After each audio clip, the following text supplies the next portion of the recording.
설이 지나고 이제 봄이 조금씩 다가오는 것이 느껴집니다. 저도 벌써부터 3월에 있을 여러 가지 특강에 대한 문의들이 들어오고 있습니다. 그러다 보니까 요즘에 예전에 잘 읽지 않던 책들을 다시금 꺼내게 되는 것 같아요.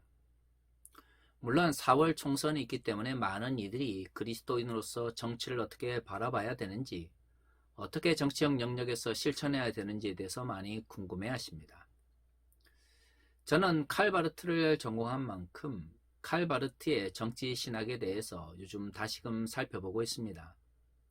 사실 바르트의 정치 신학은 크게 세 단계로 나눌 수 있는 것 같아요. 초기 자펜빌에서 사회주의자로서 활동했던 시대가 있고요. 2차 세계대전이 1914년부터 18년까지 지속되고 나서 생각의 전환이 있게 됩니다. 그 결과물로서 로마서 제1판이 출간이 되고요. 1919년에 세상 속의 그리스도인이라고 하는 유명한 설교가 진행이 되죠. 이후에 괴팅엔 대학으로 옮기게 되는 중요한 결과물이 바로 로마서 제2판입니다. 로마서 제2판을 중심으로 우리가 흔히 신정통주의 혹은 하나님의 말씀의 신학이라고 부르는 바르트의 새로운 신학이 등장하게 됩니다. 바르트의 신학은 이후에 1932년에서부터 시작되어지는 교회학이 등장하기 전까지 지속된다고 볼 수 있죠. 물론 그가 본 대학 교수로 옮기게 되면서 안셀무스 연구에 집중하게 되는 것도 바르트의 신학에 있어서 중요한 전환점이라고 할 수 있지만, 어떻든 바르트의 신학은 이렇게 세 단계에 걸쳐서 큰 전환점을 맞이하게 됩니다. 흔히 바르트의 유명한 명제라고 불려지는 한 손에는 성경을 한 손에는 신문이라고 하는 이 명제 역시 바르트의 신학이 이러한 시대적 변화에 따라서 하나님의 말씀을 재해석하기 위해 노력한 결과라고 볼 수 있는 것이죠. 사실 그렇습니다. 바르트처럼 20세기를 대표하는 신학자가 된다고 하는 것은 모든 이에게 허락되어 있는 은사는 아닙니다. 하지만 또 가만히 생각해 보면 한 시대를 대표하는 신학자가 된다고 하는 것은 자신의 의지만으로 되는 것은 아닌 것 같아요. 그 시대를 안고 고민하며 그 시대 속에서 하나님의 말씀을 이해하기 위하여 노력하는 자만이 진정 이후의 역사 속에서 위대한 평가를 받을 수 있다고 저는 생각을 합니다. 그런 측면에서 보면 한국 교회는 근본주의적 성향이 강하다 보니 시대적 문제를 놓고 고민하고 또한 갈등하는 것이 그렇게 잘 보이지 않습니다. 물론 군사 독재 시절 민중신학이나 해방신학에 관심이 있으셨던 분들이 이 땅의 민주화를 위하여 많이 노력하셨고, 또한 우리가 그 결과물로서 현재 한국 사회의 민주주의를 누리고 있는 것은 부인할 수 없습니다. 하지만 어느덧 한국 교회의 주류가 되어버린 근본주의 교회 혹은 보수적인 교회들 속에서 과연 이 시대를 안고 고민하고 있는지, 과거의 잘못을 반성하면서 새로운 시대를 위하여 고민하고 있는지는 의문이 많이 듭니다. 우리가 성경을 하나님의 말씀이라고 부르는 것은 그 말씀이 변하지 않기 때문이지만, 여기서 변하지 않는다라고 하는 것은 성서를 문사주의적으로 해석한다는 의미가 아니라 2000년 전에 기록되어진 그 말씀을 각 시대 속에서 끊임없이 새롭게 해석하였다는 의미라고 볼 수 있는 것이죠. 바르트의 신학에서 제1차 세계대전과 제2차 세계대전이 그의 신학적 전환점에 중요한 역할을 감당한 것처럼, 시대를 안고 고민하는 이들은 시대적 전환 속에서 변해버린 새로운 환경에 하나님 말씀이 어떻게 적용될 수 있는지를 고민해야 합니다. 꼭 위대한 신학자가 되겠다라고 하는 장대한 계획이 아니라 할지라도 이 시대 속에서 하나님 나라의 가치를 실천하기를 원하는 이들은 2000년 전 선포되어진 하나님의 말씀이 어떻게 오늘날에도 여전히 하나님의 진리로 전달될 수 있는지를 고민해야 하는 것이죠. 이를 위해서 시대를 파악하고 그 시대 속에서 하나님의 말씀을 적용하기 위한 끊임없는 해석의 과정이 필요합니다. 오늘 우리가 읽은 본문의 말씀은 사도 바울이 디모데에게 보낸 첫 번째 편지 중에 있는 것입니다. 당시 디모데는 바울과 떨어져서 에베소에서 사역을 감당하고 있었습니다. 물론 다양한 문제 속에서 디모데가 어려움을 겪고 있었는데요. 그 어려운 문제가 바로 바울의 귀에도 들어가게 된 것이죠. 바울이 첫 번째 편지를 쓴 것은 이러한 문제들이 그가 세운 교회에 심각한 폐해를 안겨다 줄 수 있다는 생각을 했기 때문입니다. 그래서 우리가 읽은 1장에서 3장까지의 말씀을 자세히 살펴보면 교회 공동체에서 이러한 문제들이 발생했을 때 그 문제를 해결할 수 있는 감독과 집사와 같은 이들을 어떻게 세워야 되는지에 대한 이야기가 자세히 기록되어 있고요. 또한 사랑의 실천과 또한 하나님의 나라의 가치에 대한 이야기를 앞에서 언급하고 있는 것이죠. 이러한 것들을 잘 살펴보면 문제가 발생한 교회에서 바울은 교회 공동체의 매우 중요한 정체성이 무엇인지를 설명하고 있다고 볼 수 있습니다. 그리고 오늘 우리가 읽은 3장 14절에서 16절의 말씀은 바울이 이러한 어려운 가운데 있는 디모데의 공동체에게 궁극적으로 무엇을 원하는지를 설명하고 있는 것이죠. 바울은 감독과 집사를 세워야 되는 기준에 대하여 설명하고 나서 속히 디모데가 목회가 하고 있는 이 지역으로 오고 싶다라는 이야기를 합니다. 그렇죠. 본인이 이곳에서 교회를 세우고 또한 그와 함께 교회를 세웠던 이들이 여전히 디모데와 목회를 하고 있는 입장에서 그 교회 속에 문제가 생겼다라고 하는 것은 함께하는 사람들 사이에 갈등과 불화가 생겼다는 것을 의미합니다. 하지만 바울도 알고 있었습니다. 전도여행을 떠나고 있는 상태에서 다시금 디모데가 있는 곳에서 목회를 위하여 또는 목회적 문제를 해결하기 위하여 돌아온다는 것이 쉽지 않다라고 하는 것을 말이죠. 하지만 바울이 15절에서 언급하고 있는 것처럼 바울 스스로가 디모데가 목회하고 있는 곳에 가지 못한다 할지라도 그것이 디모데에게 유익이 된다고 생각하고 있었습니다. 그쵸? 아무리 문제에 관해서 권면을 하고 조언을 한다 할지라도 결국 그 문제를 해결하고 또한 그 문제 속에서 하나님의 말씀을 선포해야 되는 사람은 디모데입니다. 주변에서 도와줄 수도 있고 조언을 할 수도 있지만 그렇다고 해서 그러한 사람들이 직접적으로 그 문제를 해결해 줄 수는 없는 것이죠. 그렇기 때문에 바울은 디모데가 어려운 가운데서 목회를 하는 것이 하나님의 집에서 마땅히 어떤 행동과 어떤 정체성으로 목회를 해야 되는지를 알려줄 것이다 라고 말하고 있습니다. 우리는 이 말씀을 매우 잘 알고 있습니다. 많은 목사님들이 교회를 가르쳐 하나님의 집이요 진리의 기둥과 터라고 강조를 했기 때문이죠. 그 본문의 말씀이 바로 오늘 우리가 읽은 말씀입니다. 하지만 바울이 강조하고 싶은 것은 교회 공동체가 하나님의 집이고 진리의 기둥과 터이기 때문에 무조건적으로 질서를 유지하고 또한 성장을 해야 된다는 것을 말하고 있는 것이 아닙니다. 교회가 하나님의 집이고 또한 진리의 기둥과 터인 이유는 바로 16절에 언급하고 있는 것처럼 그것을 통하여 하나님의 경건이 나타나기 때문입니다. 제가 오늘 우리가 읽은 본문의 말씀에서 가장 안타깝게 생각하는 부분이 바로 이것입니다. 한국교회가 급속한 성장을 나갈 때에 많은 일이 교회가 거룩한 것이고 그렇기 때문에 교회는 세상과는 다른 방식대로 흘러가야 된다고 이야기를 했습니다. 그런데 이것이 정말로 세속의 가치를 쫓는 그러한 공동체가 아니라 하나님 나라의 가치를 쫓아야 된다라고 하는 긍정적인 의미가 아니라 담임 목사님이 하나님을 대신하기 때문에 종교적 위기에 무조건적으로 따라야 된다라고 하는 방식으로 잘못 왜곡되었던 것이죠.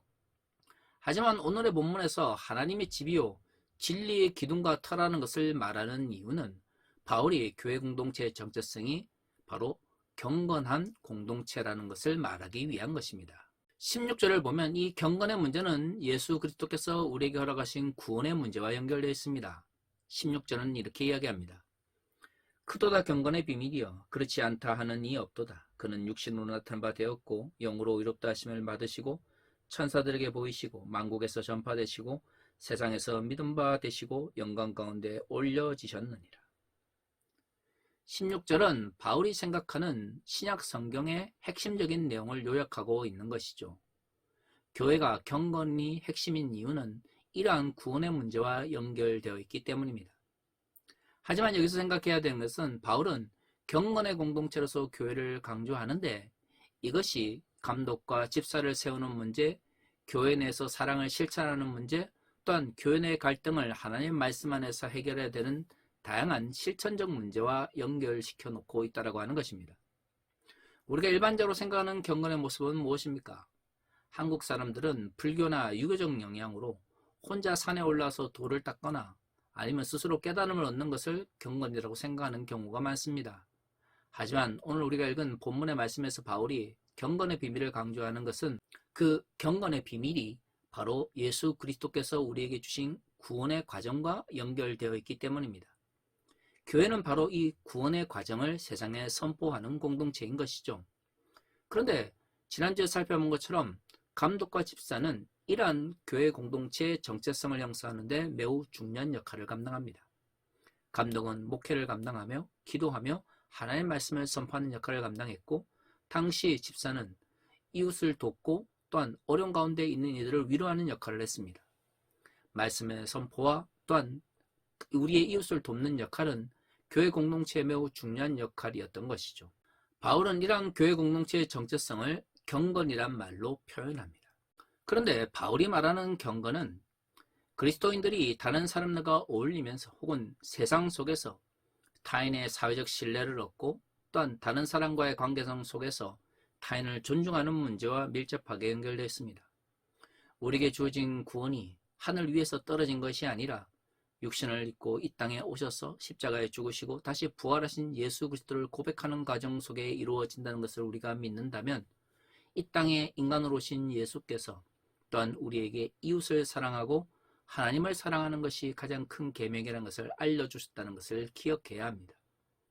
복음은 하늘의 진리를 선포하는 것이지만 그 진리는 하늘에 머무는 것이 아니라 하나님의 뜻이 저 하늘 위에서 이루어진 것처럼 이 땅 위에서 이루어져야 하는 것이고요. 그리고 이 땅 위에 이루어지는 가장 중요한 것은 사람들을 통해서 이루어져야 한다라고 하는 것입니다.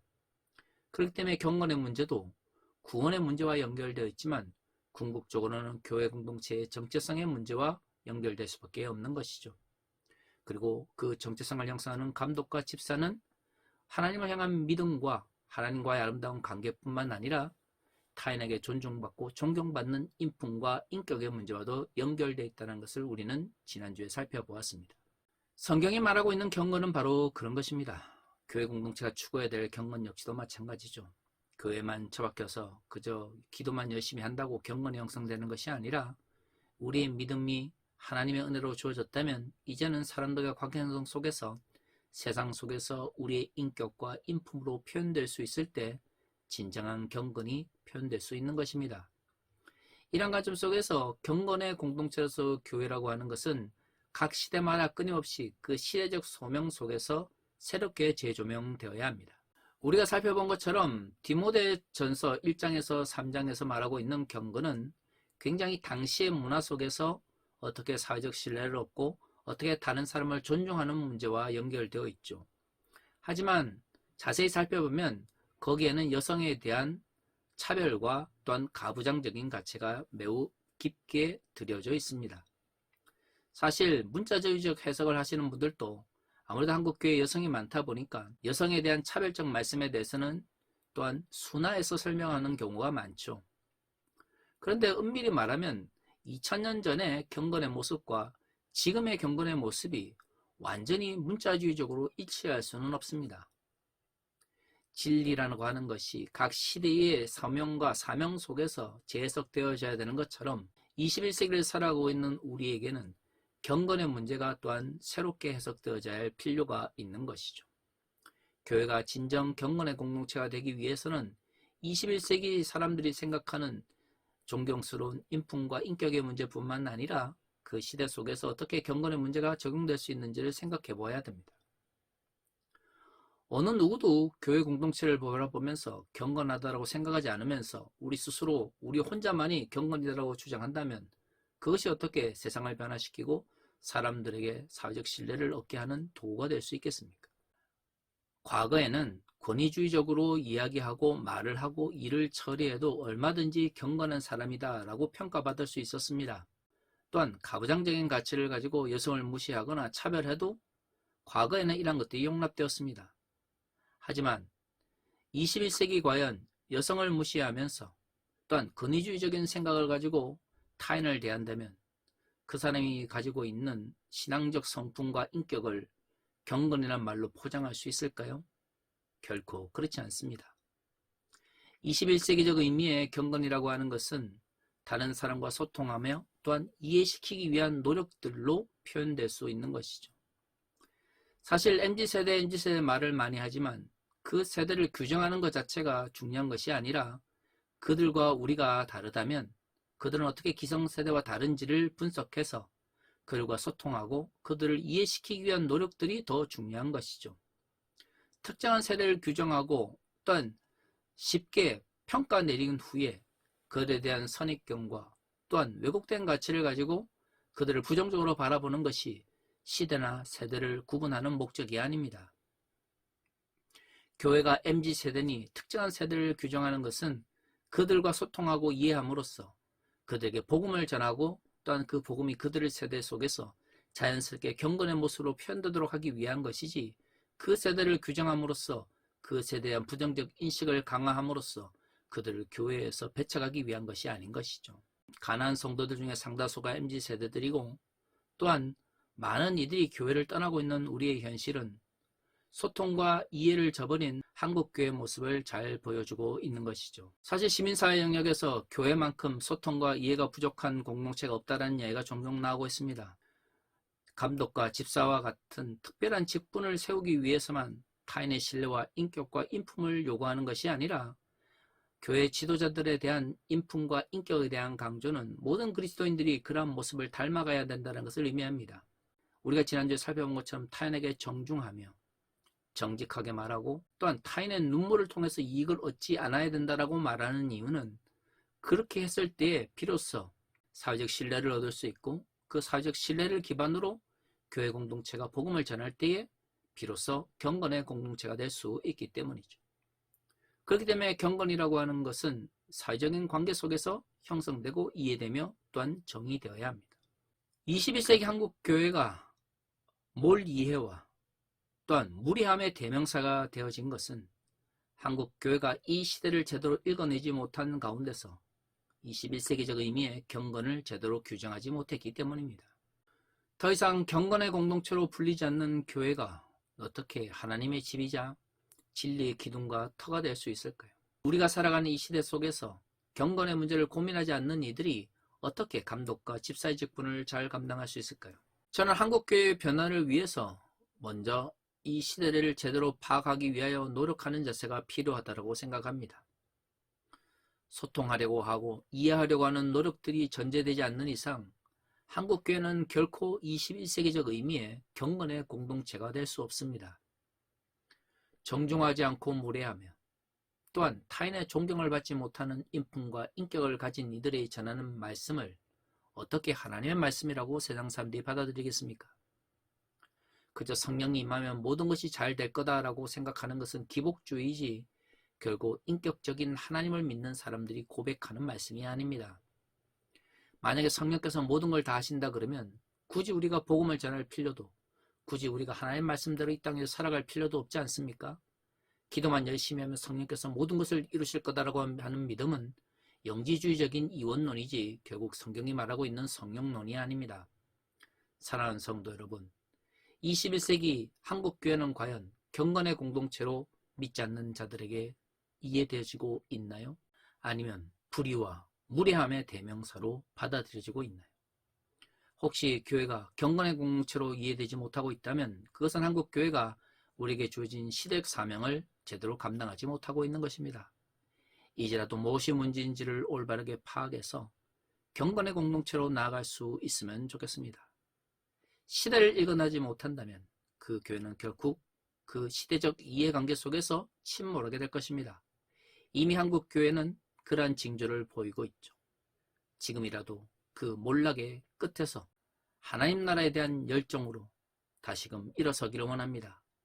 이를 위하여 반성하며 우리를 돌아볼 수 있는 성찰을 통하여 하나님 나라의 가치를 향하여 달려나가는 한국교회가 되기를 다시금 소망합니다. 다 같이 기도하겠습니다.